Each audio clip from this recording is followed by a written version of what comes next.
Hello friends, இன்றைக்கி நம்ம பார்க்க போகிறது ஜப்பான் அனிமி சீரீஸான that time I got reincarnated as slime season 2 episode 19 தான் இன்றைக்குள்ள வீடியோவில் பார்க்க போகிறோம். எப்போவும் சொல்கிற அதே டைலாக் தான். உங்களுக்கு இந்த வீடியோ பிடிச்சிருந்தது அப்படின்னா லைக் பண்ணிட்டு அப்படி மறக்காமல் நம்ம சேனலை சப்ஸ்கிரைப் பண்ணிடுங்க. ஏன்னா நீங்கள் சப்ஸ்கிரைப் பண்ணி சப்போர்ட் பண்ணீங்க அப்படின்னா தான் என்னால் டெய்லியோ சேர்ஃபுல்லாக வீடியோஸ் போட முடியும். சரி வாங்க நம்ம இன்னைக்குள்ள கதைக்குள்ளே போக ஆரம்பிக்கலாம். இன்றைக்கி நம்ம பார்க்க போகிறது that time I got reincarnated as slime season 2 episode 19.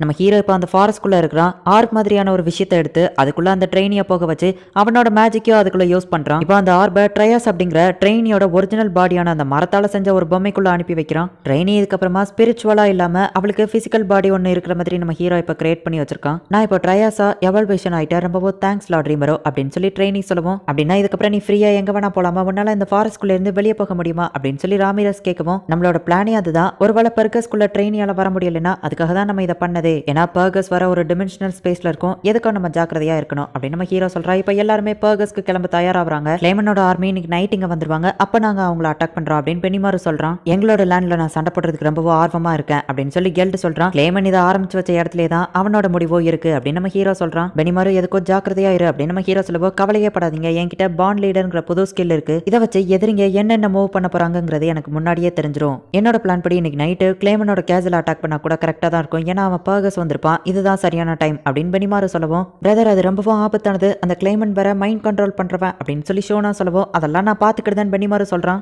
அப்படின்னா நானும் அவங்க கூட வருவேன் லார்ட் ரீமரோ, நானும் அவங்க கூட போகவா அப்படின்னு ஷோனா கேட்கறா. கிளைமன் பர்கஸ்ல இருப்பான், இதுதான் சரியான டைம், ஆனாலும் ஷோனாவை அப்படின்னு நம்ம ஹீரோ யோசிச்சுட்டு இருக்கவோ, சோவே அந்த இடத்துக்கு வந்து பிரின்சஸ் ஷோனாவை நாங்க சேஃப்டியா பாத்துக்கிட்டுதான் சொல்லவும், எனக்கும் அவனை பழி வாங்கணும்னு கோவம் இருக்கு அப்படின்னு ஷோனா சொல்றா. சரி ஓகே நீ போயிட்டு வா, ஆனா ஷோனாவோட சேஃப்டி தான் டாப் ப்ரையாரிட்டி அப்படின்னு நம்ம ஹீரோ சொல்லவும், என்கிட்ட டெலிபோர்டேஷன் மேஜிக் இருக்கு, ஏதாச்சும் பிரச்சனை நான் டெலிபோர்டேஷன் ஆயிருந்தேன் அப்படின்னு ஷோனா சொல்றா. எங்க எல்லார்கிட்டயும் மைண்ட் கண்ட்ரோல் ரெசிஸ்டன்ஸ் இருக்கு, இருந்தாலும் நாங்க ஜாக்கிரதையா இருக்கிறோம் அப்படின்னு சோவே சொல்லவும், அப்படின்னா பர்கஸ் ஸ்டார்ட் ஆகவும் நம்ம பிளானும் ஸ்டார்ட் ஆகட்டும் அப்படின்னு நம்ம ஹீரோ சொல்றான். கண்டிப்பா அப்படின்னு சொல்லி எல்லாரும் ஓகே சொல்றாங்க. கிளைமனோட ஆர்மில 100 டிராகன் பீப்புள்ஸ் இருக்காங்க, என்ன பண்றது அப்படின்னு சோவே கேட்கவும், டிராகன் பீப்புள் யாரு அப்படின்னு நம்ம ஹீரோ கேட்கறான். மலிமா டிராகன் பிரின்சஸா நினைச்சு வழிபடுறவங்க அப்படின்னு சோவே சொல்லவும், கிட்டத்தட்ட மலிமோட ஃபேன்ஸ் இல்லைன்னா ஃபாலோவர்ஸ் மாதிரி 100 பேர் தானே, எந்த பிரச்சனையும் இல்லை நம்ம ஹீரோ சொல்லவும், அவன் அங்க இருந்து கிளம்புறான். இப்போ நைட் ஆயிடுச்சு, கிளைமனோட ஆர்மி எல்லாமே அந்த சைடு வந்துட்டு இருக்காங்க. கிட்டத்தட்ட அது ஒரு பெரிய படையாவே அந்த இடத்துக்கு வந்துட்டு இருக்கு. நம்ம பிளான் பண்ணபடியே நம்மளோட ட்ராப்பை நோக்கி தான் அவங்க எல்லாரும் வந்துட்டு இருக்காங்க. கெல்ட் பாத்துக்கிடுவான் அப்படின்னு பெனிமாரு சொல்லவும், இந்த ஒரு மிஷன்ல மட்டும் உங்களை நாங்க லீடரா ஏத்துக்கிடுதோம் அப்படின்னு சொல்லிட்டு அந்த 3 பேஸ் கட்டியர்ஸும் சொல்றாங்க. சரி நானும் இந்த ஒரு மிஷனுக்கு உங்க எல்லாரையும் என்னோட சப்பார்டினேட்ஸா ஏத்துக்கிடுதேன் அப்படின்னு பெனிமாரு சொல்றான். இந்த ஆர்மிலேயே சில ஸ்ட்ராங்கானவங்களும் இருக்காங்க, அவங்கள என்ன பண்ண போறீங்க அப்படின்னு சொல்லி ஆல்பஸ் கேட்கவும், சார் பெனிமாரு நீங்க லீடருங்கிறதுனால கண்காணிக்கிற வேலையை பார்த்துக்கோங்க, நாங்க அவங்க கூட போய் சண்டை போடுறோம் அப்படின்னு சொல்லி சோஃபியாவும் ஃபோபியாவும் கேட்கறாங்க. இதுக்கு தான் நீங்க என்ன லீடரா ஏத்துக்கிட்டீங்களா அப்படின்னு சொல்லிட்டு பெனிமாரு கேட்கறான். எங்களோட லேண்ட்ல அவங்க அட்டாக் பண்ண வந்திருக்காங்க, அதனால தான் கேட்கறோம் அப்படின்னு சொல்லவும், பெனிமாருவோ ஓகே அப்படின்னு சொல்றான். அந்த ட்ராப்ல விழுந்து இறக்காதவங்களை என்ன பண்ணணும்னு கேட்கவும், அவங்கள கொல்லுங்கன்னு தான் சொல்லுவேன், ஆனா மோஸ்ட்லி எல்லாரையுமே சிறப்பிடிச்சு வைங்க, ஏன்னா அவங்க கேபிட்டலை திரும்ப கெட்டுறதுக்கு நமக்கு நிறைய லேபரர்ஸ் தேவைப்படுவாங்க அப்படின்னு லார்ட் ரீமரு சொன்னாரு அப்படின்னு சொல்லி பெனிமாரு சொல்லவும், நம்ம ஜெயிச்சிருவோம் அவர் அவ்வளோ கான்ஃபிடன்ஸா இருக்காரா அப்படின்னு சொல்லி ஆல்பஸ் யோசிக்கிறா. நீங்க போய் சண்டை போட்டு உங்களால ஜெயிக்க முடியாதுன்னு தெரிஞ்சா டக்குன்னு பின்வாங்கிருங்க, நம்ம சண்டை போடுறதுக்கான நேரம் வந்துருச்சு, எல்லாரும் தயாரா இருங்க அப்படின்னு சொல்லி பெனிமாரு சொல்றான். இப்போ அவங்க எல்லாருமே பக்கத்துல நெருங்கின உடனே கெல்டும் அவன் ஆளுங்களும் ஜஸ்ட் காலை வச்சு தான் தரையை தட்டுறாங்க. ஒரு பெரிய பள்ளமே உண்டாகுது. கிளைமன் ஆர்மி மொத்தமா அதுக்குள்ள விழுது. பாதி பேர் பறந்து எஸ்கேப் ஆகவும் காபிரோட டீம் அட்டாக் பண்ணுது. காபிரு சும்மா வேற லெவல்ல ஃபைட் பண்றான். சார் காபிரு நீங்க ஆசம் அப்படின்னு சொல்லி அவன் ஆளுங்க அவனை பாராட்டுறாங்க. பாதி பேர் மேலே ஏறி வரவும் கெல்டோட ஆளுங்க அவனை அடிச்சே கீழே தள்ளுறாங்க. இப்படியே ஒவ்வொரு டீமும் அவங்க எல்லாரையும் வீக் ஆக்கி அவங்க ஆர்மி கூட சண்டை போட்டுட்டு இருக்காங்க. நம்ம தான் கண்டிப்பா ஜெயிப்போம், நீங்க உண்மையிலேயே திறமசாலி அப்படின்னு சொல்லி எல்லாரும் பெனிமாருவை பாராட்டுறாங்க. இதுக்கப்புறம் நீங்க 3 பேரும் உங்க ஓன் பில்டிங்ல செயல்படுங்க, போய் சண்டை போடுங்க அப்படின்னு சொல்லி பெனிமாரு அந்த 3 பீஸ் கட்டியர்ஸ் சொல்றான். இப்போ அந்த 3 பீஸ் கட்டியர்ஸ் அந்த ஆர்மிலேயே இருக்கிறதுலேயே பவர்ஃபுல்லானவங்க கூட சண்டை போடுறதுக்காக கிளம்புறாங்க.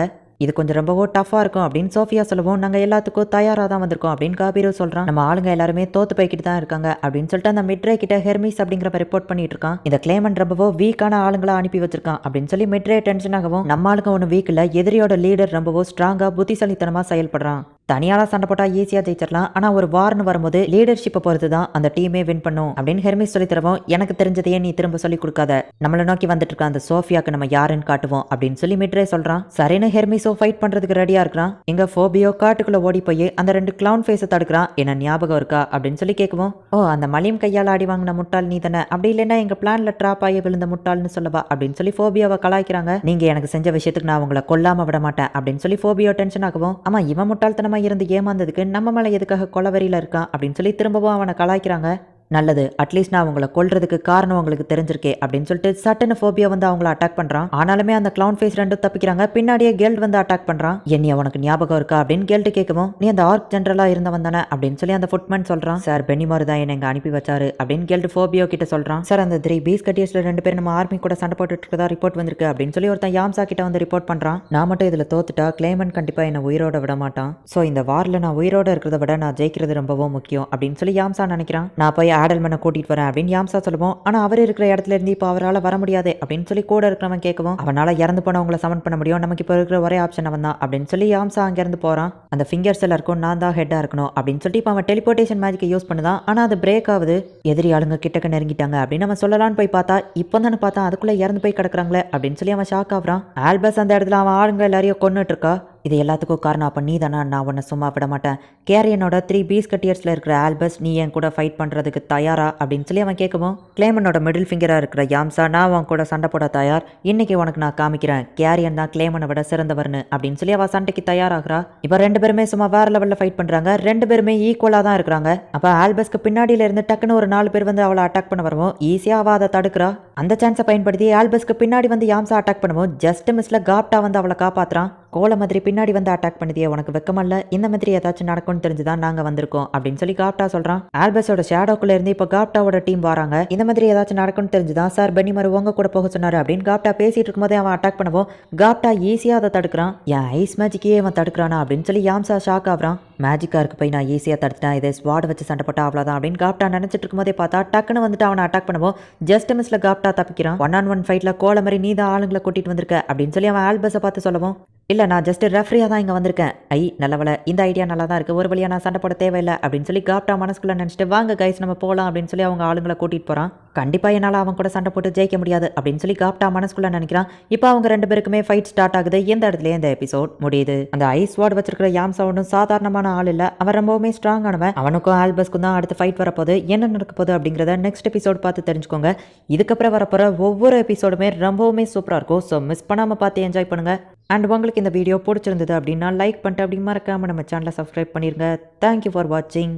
Bye guys. நெக்ஸ்ட் எபிசோடில் மீட் பண்ணலாம்.